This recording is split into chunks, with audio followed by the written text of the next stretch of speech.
Hello, everyone. Thank you for joining me for another Sunday. Today will be, as sometimes we do, something completely and odd and different. We're talking about the power of humor and the power of laughter, joy, simple pleasures. Let's see, I don't think I've got the correct, today is going to be, let me see here.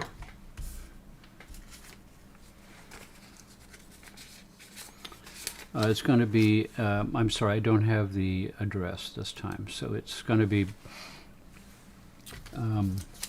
scientificsounds.com/laughter-happiness. I will look that up. I don't think I've got it right here. That's the free soundtrack for today. If you're new, we're going to use headphones. We have entrainment for everybody in the group. Everybody entrains their brainwaves together to a single place. There is power in numbers to change things, to make deep change.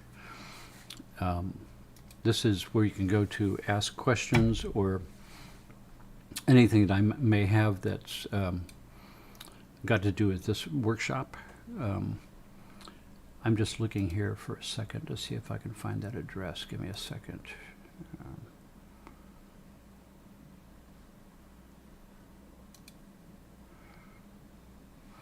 Yes, so the address to get the soundtrack today is actually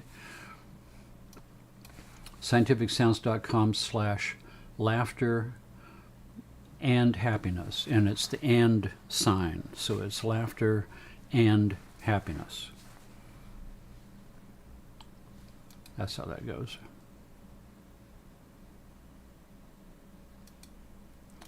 And this is where you can go to see all the live streams that I've done up to this point. I've done more than 90 at this point. It's a lot of content. Each one of these live streams tends to make reference to things that I've covered in previous live streams. So for those of you who have been following this the whole way through, there's continual networking of information to past information that has in the past been covered in much greater depth. If you're new, go back and start watching them. Watch one a week. Anyway,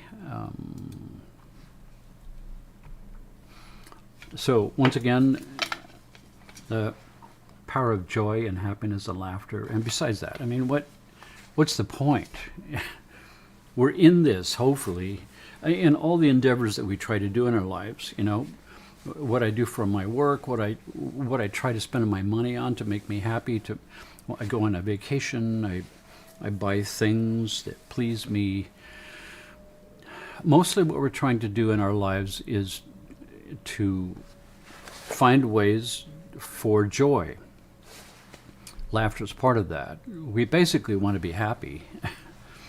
And even in our spiritual pursuits, you know, the lofty ideals of wanting enlightenment or to see God, or, you know, underlying all of that is a simple desire to be happy,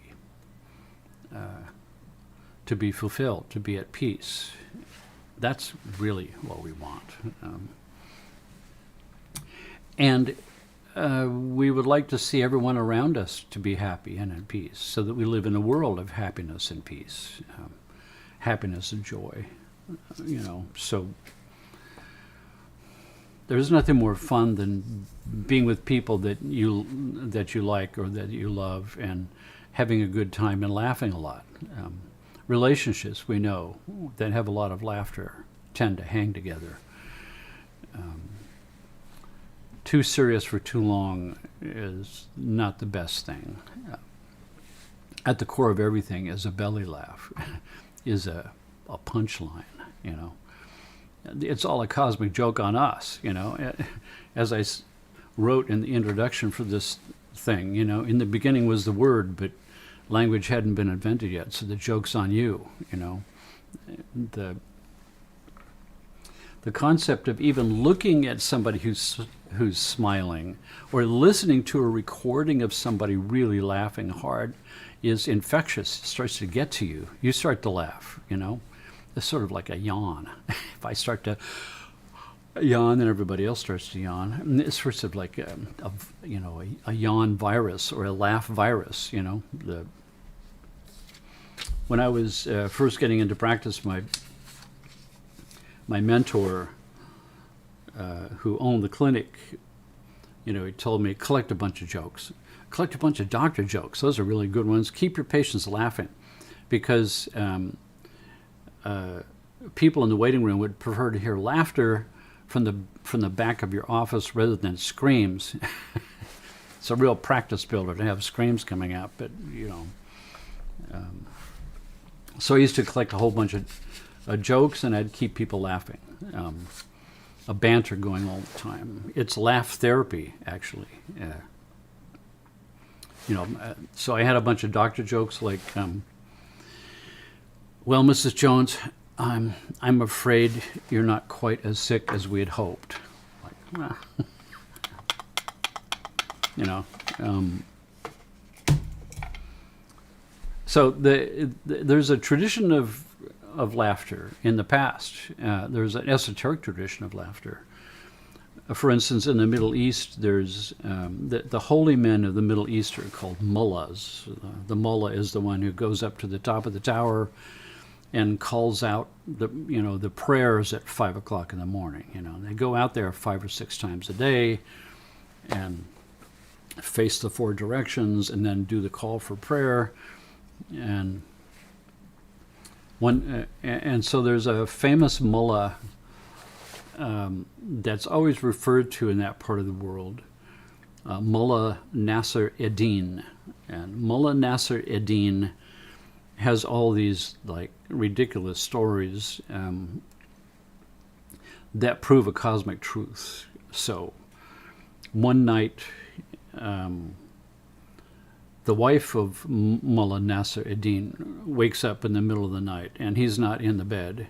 And so she throws a robe on, but she sees him. He's outside the window. He's out in the street at the street light, and he's crawling around on his hands and knees like he's looking for something in his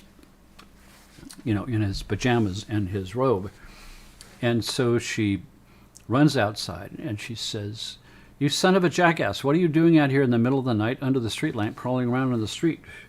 Looks like you lost something." And he says, I lost my ring. She says, "You lost your ring? You lost your ring in the street?" He says, No, I lost it in the house." "Well, why are you out here in the street?" "Well, because there's a light out here and there's no light in the house." So it's like, what? What? You know, or the time when the man was stuck on the roof, and they call Mullah Nasser Eddin because he's the wise man of the town. So he comes and sees the man stuck on the roof, and he throws him a rope. He says, "Tie this around your waist," and he gives it a yank. The guy comes flying down, and everybody's looking at him like in amazement. And he says, "This is exactly the perfect solution to this problem. The same solution that I had last week with the man stuck in the well." No. You know, there are all kinds of different categories of jokes. Some are absurd and ridiculous, but one thing that everything has in common is surprise. There's a twist and a surprise that sort of tweaks your brain somehow. And when you tweak the brain just right, then you get this laugh thing. You get this laughter thing. And what this laughter thing is, it's hard to describe. Everybody's got their own unique laugh. And sometimes the laugh is so unique that it makes you laugh. It makes you laugh when you hear somebody laugh, because their laugh is, some people snort when they laugh. You know, some people have a high-pitched laugh. Some people do this like rapid laugh. Some people have a big, slow belly laugh. Everybody's got their own kind of laugh. And sometimes those laughs are so cool that it makes you laugh. I remember when Louise Hay and I were together, we just laughed all the time. And then we'd start laughing because we couldn't remember why we started laughing. And we're laughing because we're laughing. And then we're laughing because we can't remember why we're laughing. So it was this constant thing of, sometimes all we had to do is look at each other. We'd go into the kitchen, we'd get some food and put the food down, and we'd take a look at each other and we'd start laughing. I don't know why. It was an energy thing. The energy was so aligned that more energy came in, and then there's too much energy there, so you've got to release it somehow. That was kind of the laugh. I don't know. It was some kind of cosmic mystery, the core of what the laughter is all about, you know. Sometimes, I mean, this picture to me, I laugh just looking at this picture of Einstein laughing. I just constantly wonder what kind of surprising joke could make this guy laugh. You know, it's like, oh my God, you know. And it could have, is probably, you know, some kind of a maybe Einstein quality joke that would make him laugh. I don't know. You know, I've got a few of those. Some of these highbrow jokes, I have to, first of all, educate people who don't understand. For instance, I've got this one joke that you have to understand Schrödinger's Cat Paradox, and you have to understand Heisenberg's uncertainty principle. Now, I've covered those in great detail in the past. You may or may not even remember what they are. Some of you do. Some of you are science savvy and understand these things. Other people, it's new to you. Other people never heard of it before. So I can't tell that joke to just anybody. If I want to tell the joke, like now, if I want to tell the joke, I've got an audience out there where I know that some of you just have no idea what I just said. Some of you are new and don't know. Some of you have been here for a while and you can't remember that episode and you can't quite remember what the Heisenberg uncertainty principle is or the Schrödinger Cat Paradox. You know, so in the realm of quantum physics, which we've dwelt on in great depth and seriousness, you know, about the cosmic truths at the core of all reality in the quantum field. We have these Nobel Prize-winning physicists who discovered something about the nature of reality that's so profound that they want to tell everybody, but they can't because it's just equations on a board. So the only other person you could tell it to is some other mathematician of your own caliber. You couldn't run home and tell your wife or your husband or somebody on the street. So they created something called a thought experiment, which is sort of an allegorical story to illustrate what the math shows on the blackboard. And the most famous one is the Schrödinger Cat Paradox. So, in the Schrödinger Cat Paradox, what this is showing is a mathematical proof that has been proven over and over again about the core nature of reality in the quantum field, which seems crazy, but also aligns with the most ancient texts on Earth, the Vedas and Sutras of Patanjali and things like that. But you have this, so the allegory is you've got a cat in a box with the lid on, and inside the box is a bottle of cyanide with a hammer suspended above it, and you're going to do a random event. Let's say we shake the box and either the hammer drops or it doesn't, and if it does drop, it's going to kill the cat. If it doesn't drop, the cat's okay. But from a quantum standpoint, when you shake the box, the cat pops into a twilight zone state of living/dead cat. It's neither one of those yet until consciousness raises the lid and takes a look. Consciousness has to arrive on the scene for this twilight zone state to pop into one of those two possibilities. Up to that point is the cat as a potential to be either alive or dead, but neither one yet. So it'll say I'm a scientist and I've got the closed box and I give it a shake, put it down, take some notes, note the time, and now I open the box 2 minutes later. And when I open the box, I take a look, one of those two possibilities pops into existence. Let's say that there's a dead cat in there. The thing is that the dead cat in there, just now this second became the dead cat, because it couldn't be either one of those until I open up the lid to look. So actually, when I open up the lid to look and I see the dead cat, I now know that when I shook the box 2 minutes ago, that the hammer dropped and killed the cat. But actually that's not true, because 2 minutes ago when I shook the box, the cat entered into the twilight zone state, and it's not decided yet which of those two it's going to be until 2 minutes later when I lift the lid and take a look, and one of the two pops into existence, in this case the dead cat. So that means that I just created the past event right now. 2 minutes later, when consciousness arrives on the scene, is when the cat died 2 minutes ago. Figure that one out. But the core idea of the Schrdinger Cat Paradox is moment by moment by moment, reality is popping into existence from a potential to be something into something, because I'm arriving at the scene as consciousness to witness what the next moment is going to be. That's quantum physics, and that's mysticism right there. That's the core esoteric teachings of the most ancient texts on earth in Sanskrit and in Chinese and the I Ching. The Schrödinger's cat paradox, this possibility that the cat lives as the living dead cat until you open the box to take a look. So the Heisenberg uncertainty principle has got to do with the fact that the act of observing changes the observed, and that you can't know the location of an atom and its speed at the same time. There's an uncertainty about what the speed is or what the location is, and consciousness has to arrive at the scene to make one of those so. So the two of those sort of intertwine together, Heisenberg's uncertainty principle and the Schrödinger cat paradox. But this concept that in order to set the experiment up to see the speed of an atom, it makes it impossible to know its location, and vice versa. The way I have to set the experiment up to find the location makes it impossible to know its speed. So you can only know one or the other. You can't know them both. Heisenberg uncertainty principle. So now that I've explained that little overview to you, I can tell you the joke. So the joke is that Heisenberg and Schrödinger are driving down the highway in a car, and they get pulled over by a state trooper who comes up to the window, knocks on the window, and Heisenberg is driving. Window goes down.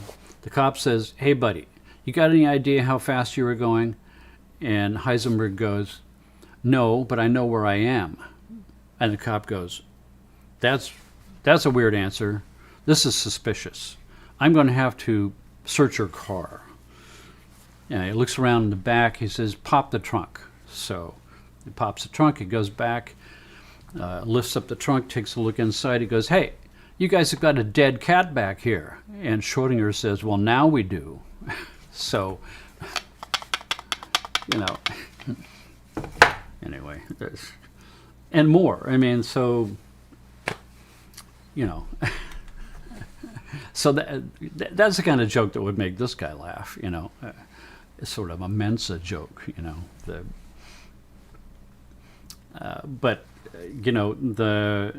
so there's this other joke that I say to patients. There's a young lady who has just finished a tour in a spooky old castle in England. And at the end of it, the tour guide says, "Well, what did you think?" And she goes, "Wow, that was really scary. I mean, I was convinced there was going to be some ghost coming out of some of those old hallways." And he says, the tour guide laughs and says, not to worry. In all the years I've been doing this, I've never seen a ghost." And she says, "Oh, well, that's good. That makes me feel better. How long have you been doing this?" 350 years. So, there's a science of laughter, of course. Yeah, I mean, there's something funny about that in itself. The fact that you've got, morose scientists with clipboards and white lab coats trying to figure out what a laugh is, or what makes something funny, or to try to somehow dissect a joke to find out what makes it funny. Is something funny about that itself. The image of that is kind of crazy. But there's been studies, EEG studies and brain mapping studies to find out what kind of areas in the brain are associated when a person starts laughing or thinking something is funny. The regions in the brain that are involved with a joke. I mean, there's something that's laughable about this whole concept anyway. I don't know why I find that funny, but I mean, the fact that the left posterior temporal gyrus and the left inferior frontal gyrus and the temporal parietal junction and the ventral striatum and this area in the frontal cortex is where nonsense humor is processed and social humor is processed here. And I mean, who does this stuff? I mean, visual puns and nonsense humor, it's like, in itself is sort of hilarious. There's, I don't know, laughology. I think that would be a good study, the study of lighthearted laughter. And actually, there have been people who have done that. I mean, well, I remember the movie Patch Adams with, and Robin Williams in himself had a certain type of laughter. His whole kind of demeanor, his whole persona, everything about him was sort of a joke. He was sort of so over the top that it became almost uncomfortable to watch him sometimes. But he never stopped. It was relentless. I mean, once he got on a roll, it was like, I don't know what, a bulldozer going through, and you couldn't stop it. It just kind of went on and crazier and crazier. The unfortunate thing was the face of laughter covered over a deep depression on his part, and serious health problems that eventually led to his own suicide. So there's a serious aspect to a certain form of laughter that covers over the pain. And of course we know that there's people who, there's a smile on their face no matter what kind of thing is going on underneath, and you don't find that out until later, what was going on underneath, what the smiley face on the outside was covering over to make it socially acceptable to be okay with other people. But really, I do believe that laughter is the best medicine. There's something about the exchange of energy that takes place when you laugh. There's a physiology of laughter, right? We all make these barking sounds. It's something. I take a big breath and I start pulsing it out at a certain speed. And I think that might be worthy of an exploration of what kind of speed and what kind of frequencies come out of you when you laugh, and how does that relate to sort of the sound therapy stuff I'm doing, the concept of your fundamental tone and its harmonics. Something about energy accumulation, energy release, and you can't really laugh until you feel safe on the inside.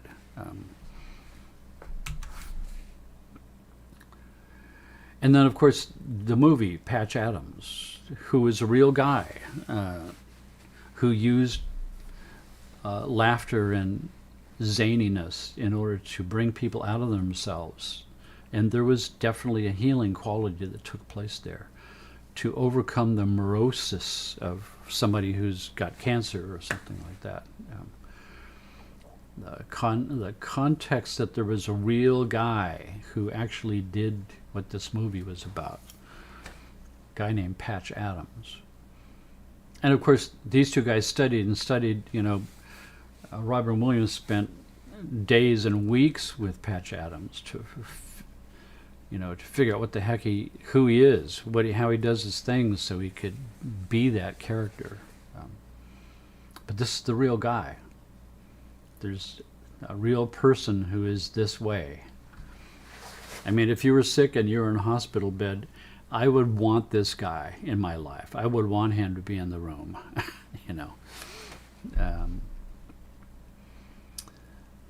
But deep inside your soul is you want God to be this guy. You want the infinite spirit to have this. And when you think about it, life really is a joke. I mean, the crazy things that are going on. I mean, the human beings on Earth is a joke. The whole thing is insane. It's like we're going over the cliff in a ship of fools, and there's a clown at the wheel, and people's response is what? Is denial? I mean, there's something tragically laughable about the state of humanity, which is why I'm doing these live streams. The situation is so madcap and so insane and so clown-like in the world, tragically clown-like. And the world is so tied up, it's so locked in with graft and corruption and cheating and everything else. It's like it's impossible to win that battle on the physical plane. The only way you can win that battle is on the quantum plane, under the hood. Change reality itself is the only out. It's sort of like what the world needs is spontaneous remission. What the world needs is this guy to show up, make the whole world do a belly laugh, not take yourself so seriously, take a fresh look at reality, which is sort of what laughter makes you do. It's like laughter something takes you by surprise, and it makes you laugh. And that laughter breaks you out of your mold, stops you in your tracks, realigns you to a completely new way of looking at things. Usually tricking you into looking at things differently is what makes you laugh. So basically this whole concept of this soundtrack and the binaural beats and the entrainment of a large group of people that are following this, 45,000 to 50,000 people follow this. That's a good number. That means that we're onto something. But the core of it is I want to be happy, and I love to laugh. Jokes are great. Humor is healing. The world needs a spontaneous remission. Positive effects of laughter. Here's the scientists with their clipboards again, right? Laughter reduces the level of stress hormones. Yeah, duh. Of course it does. It puts the autonomic nervous system in a state of balance. Physical release, the laugh until you cry syndrome. When was the last time you had that one? Laugh till you cry. Internal workout works the abs. Laugh until it hurts in your abs. Distraction, laughter brings the focus away from anger and guilt and stress and negative emotions. And yeah, it does that. It breaks the mold. Perspective, you view stressful events as either a threat or a challenge. Humor can help us view these events as challenges, make them less threatening. Cognitive reframing is an NLP technique, neuro-linguistic programming.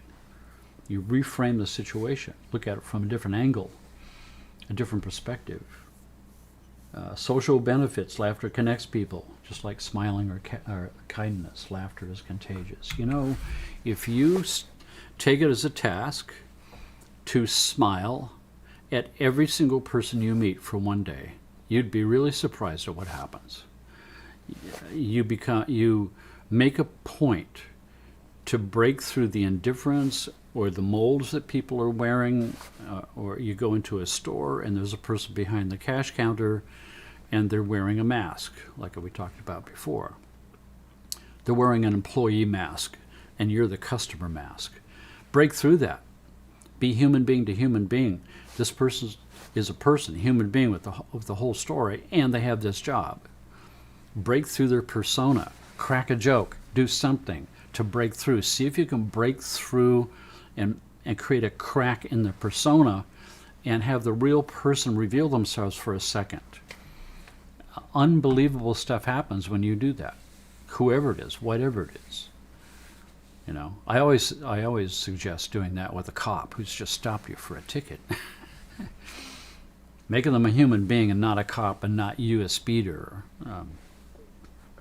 And whether you get the ticket or not, your day just got better because you made a human contact with another person. You know, it's important.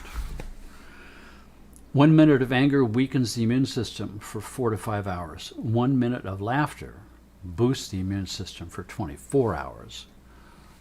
Awesome stuff. Awesome stuff.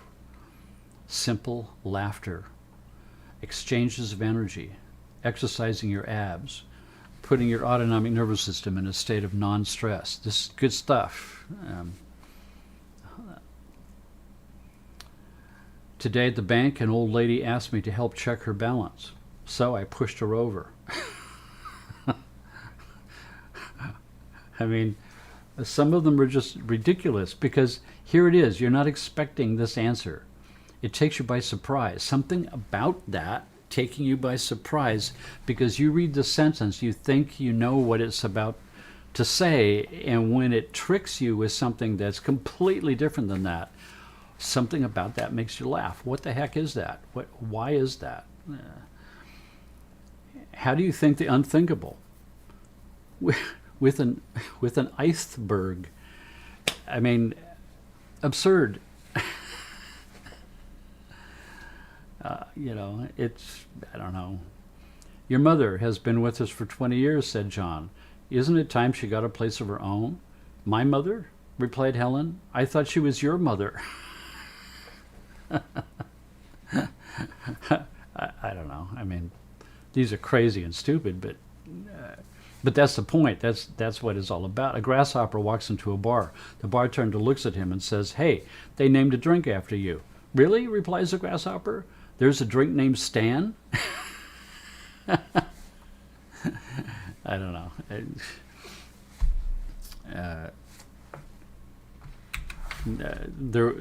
You know, there's spiritual jokes as well. I mean, I already mentioned, you know, Nasser Eddin, Mullah Nasser Eddin, and that whole thing. You know, there's two monks meditating in a cave, and they'd been meditating there for 30 years. One day, a black and white spotted dog walks across the entrance. Only there for a second. 1 month later, one of the monks says to the other one, "Did you see that white dog with the black spots?" And 90 days later, the second monk says, "That was a black dog with white spots." And 6 months later, the first monk says, "If we don't stop this constant bickering, I'm going to have to leave this cave." Science fact: if you took all the veins from your body and laid them end to end, you would die.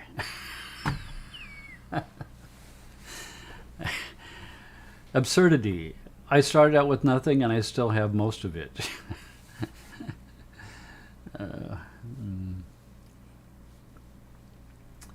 You know, there's this gorilla named Coco.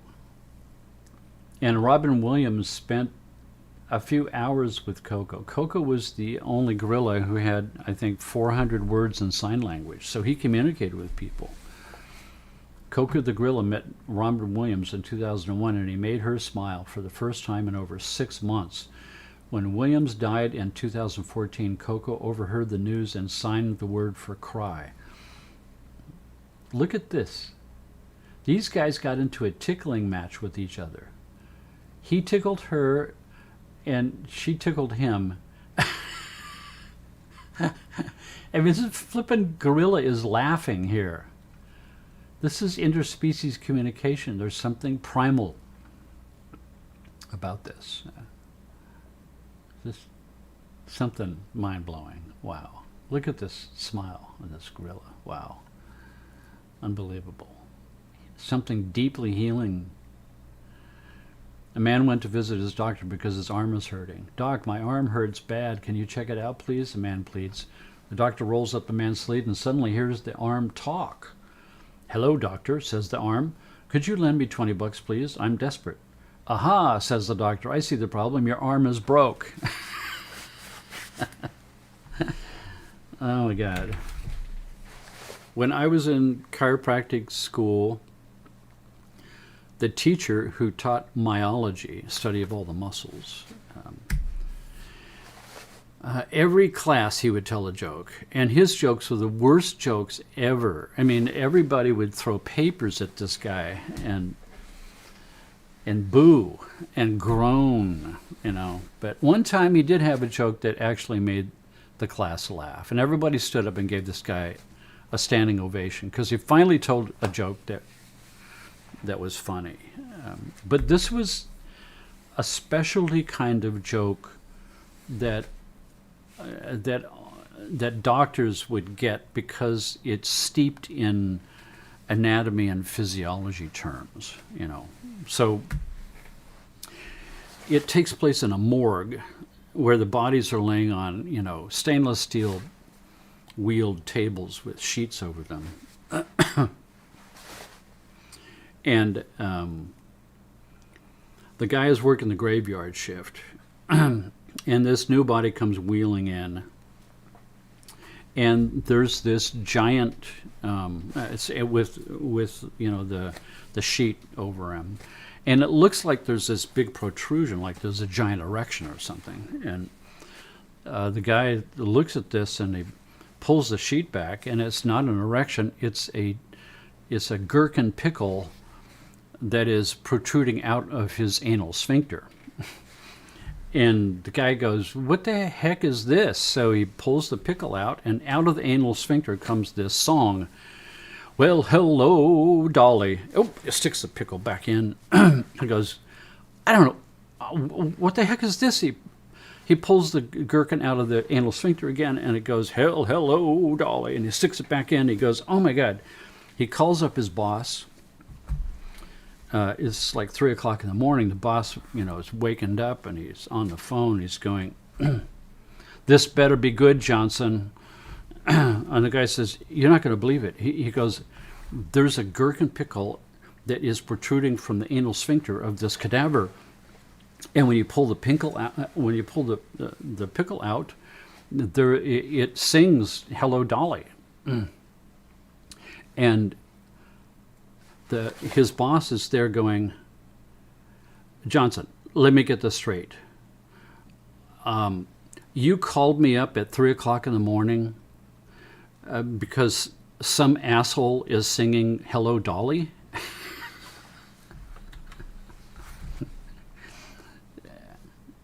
Yeah, well, the class did laugh. It's not the best joke, but it was the best joke he ever told, which is laughable of its own, because that joke is so bad that if that was the best joke this guy ever had, you can get the point of how bad the other jokes must have been. You know, this is one I've heard before. Make me one with everything. And he has a moment of enlightenment. The one that I heard was the monk goes to the market and says, you know, give me your best cut of meat. And the guy says, but all the cuts are the best. And bang, he's enlightened. So, you know, now we're in the different realm. Once you get into the spiritual realm of jokes, cosmic jokes, you know, the big jokes. Okay, if you finished reaching enlightenment, you may go to the mall with your friends. I don't know. Stanley was deeply disappointed when, high in the Tibetan mountains, he finally found his true self. I don't know. I laugh when I think how I once sought paradise as a realm outside of the world of birth. It is right in the world of birth and death that the miraculous truth is revealed. But this is not the laughter of someone who suddenly acquires a great fortune. Neither is it the laughter of one who has won a victory. It is rather the laughter of one who, after having painfully searched for something for a long time, finds it one morning in the pocket of his coat. That is beautiful. But it also points out that that there's various different types of laughter. Laughter is a cosmic thing. Laughter yoga. Look at this great picture.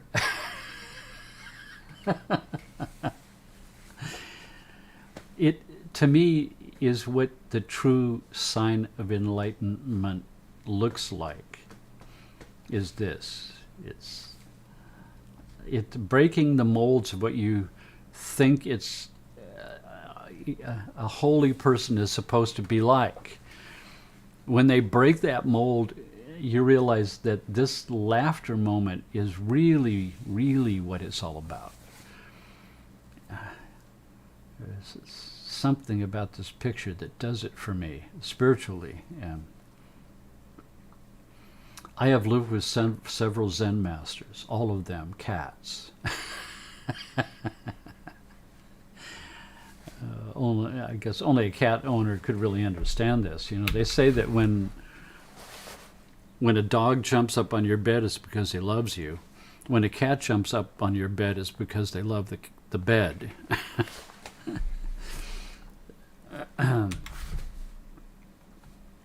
Then there was this guy in the late 80s and the 90s, Swami Beyond Ananda, right? Swami Beyond Ananda.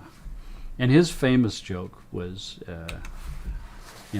I was a regular yogi until I opened my clown chakra.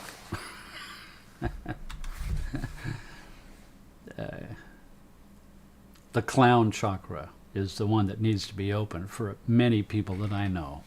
They need a good belly laugh, not take themselves so seriously or any of it. It's all tongue-in-cheek.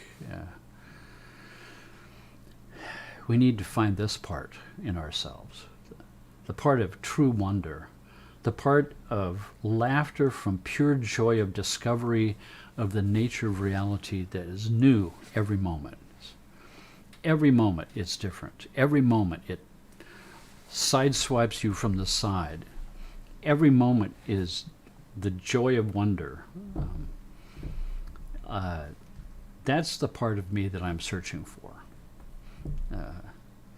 This is most likely after you've trekked through all of the lifetimes and all of the trials and tribulations of the cosmos, and you finally reach the Godhead. This is what you see.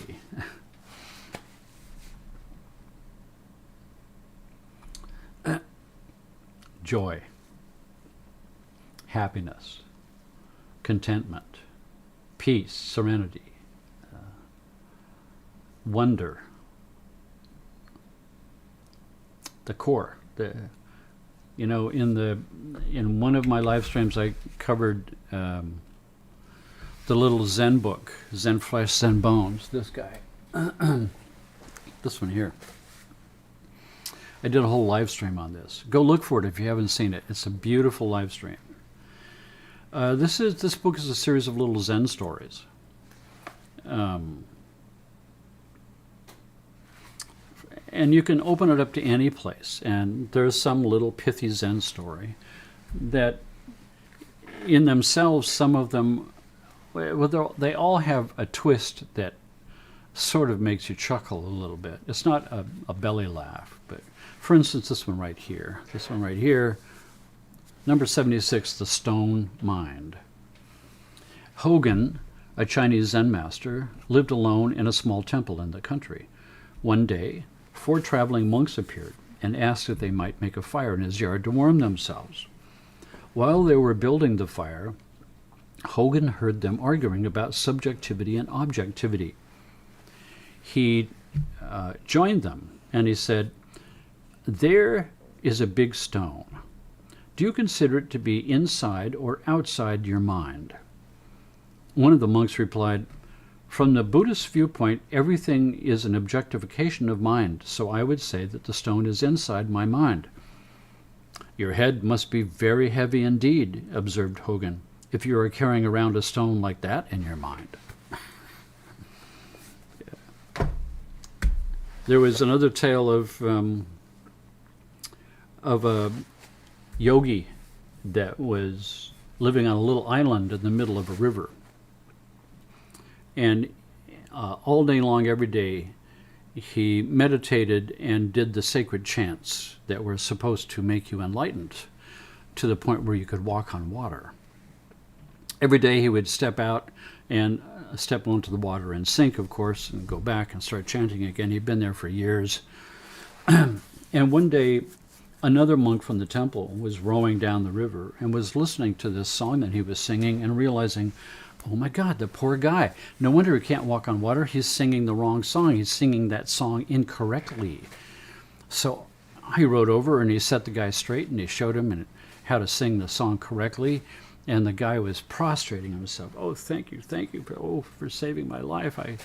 And so now the guy's rowing away and he's hearing him. He's going, hey, he's doing good. He's going to do it. He'll get there in no time. And then after a few minutes, he's singing it the old way again, the wrong way. And he's going, what can you do? And all of a sudden he heard the guy going, oh, master, oh, master. And he looks around and here's this guy running across the water saying, I forgot the words. Can you please show me those words again?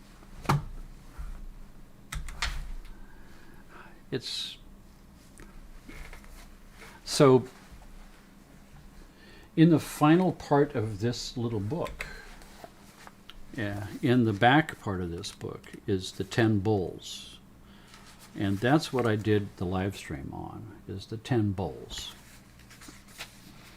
Which means the 10 steps of enlightenment with these 15th century woodcuts here, with a verse that goes with each one. So the first verse is searching for the bull, discovering the footprints of the bull, perceiving the bull, catching the bull, taming the bull, 10 steps to enlightenment, riding the bull home, the bull transcended,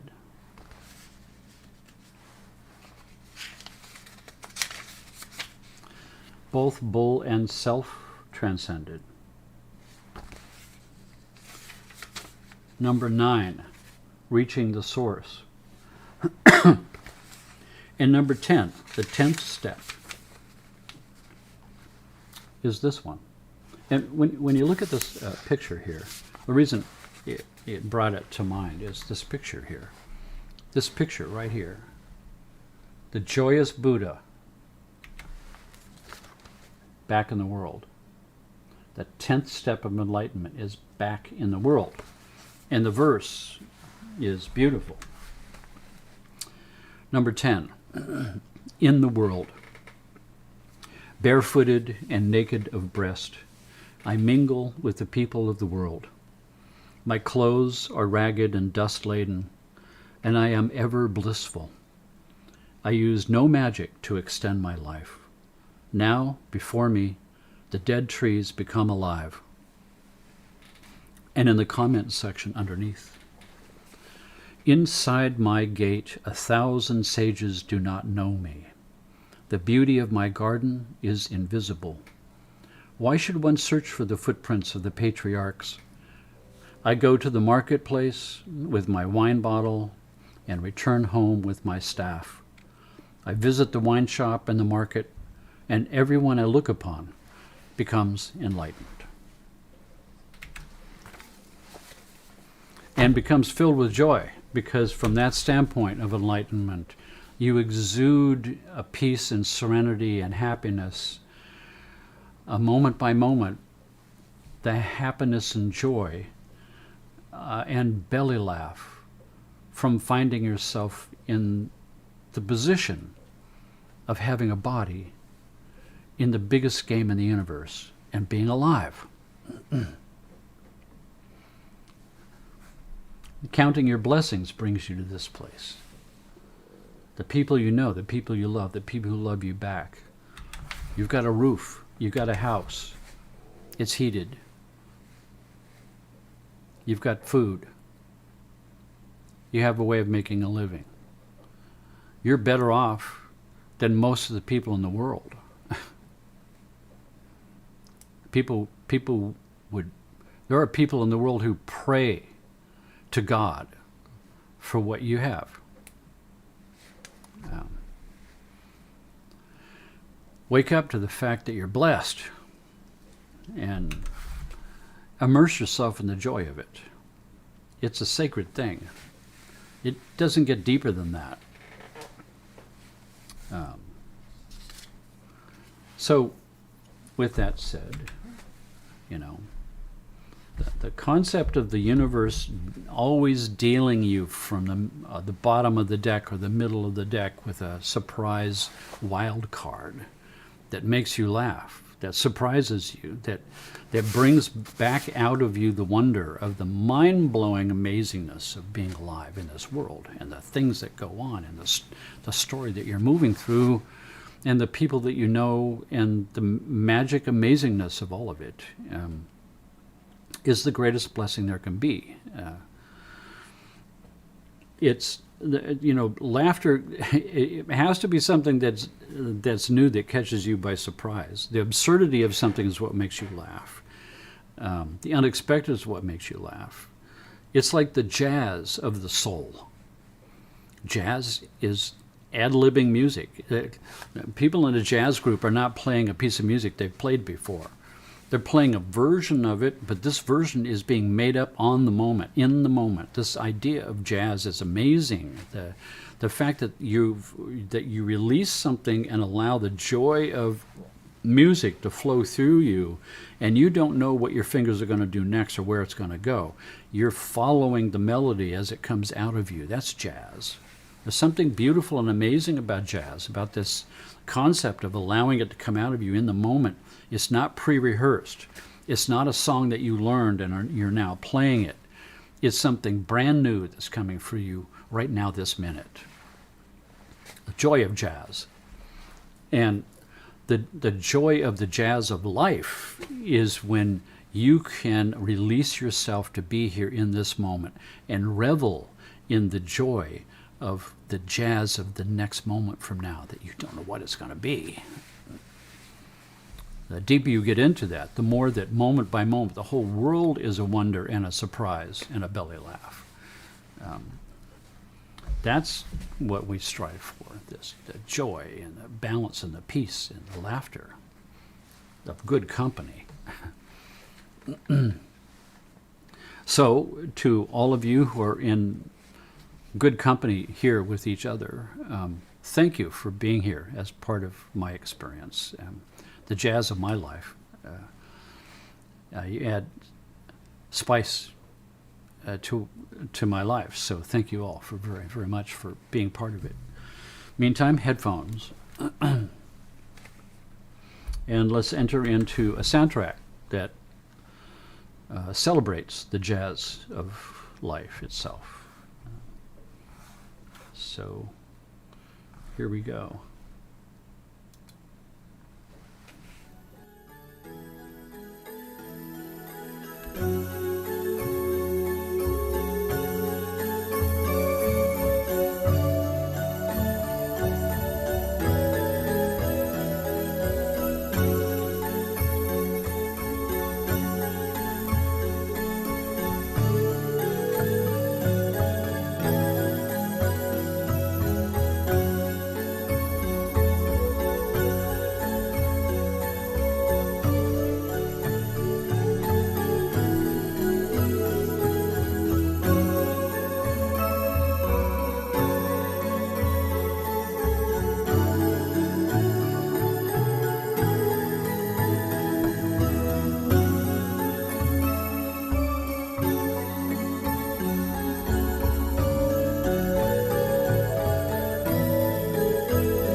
Thank you all for being here with me again for another Sunday. So, yesterday I taught a full-day workshop. So, it's part of the reason why I forgot to put the address in this time.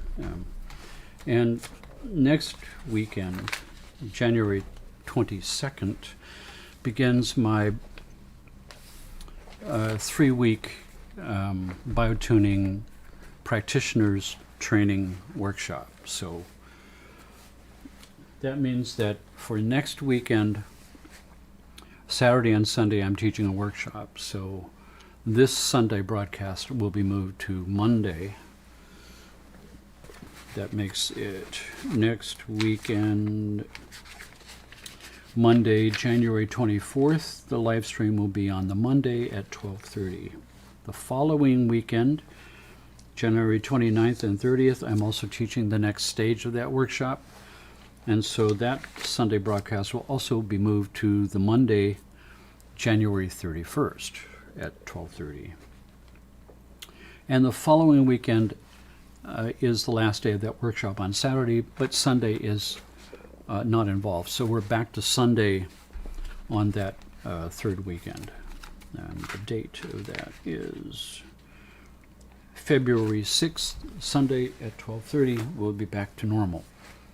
Once again, thank you all very much for being with me. Bring out your Buddha nature wherever possible. Be this person, disguised as an ordinary human being. Try it for a day.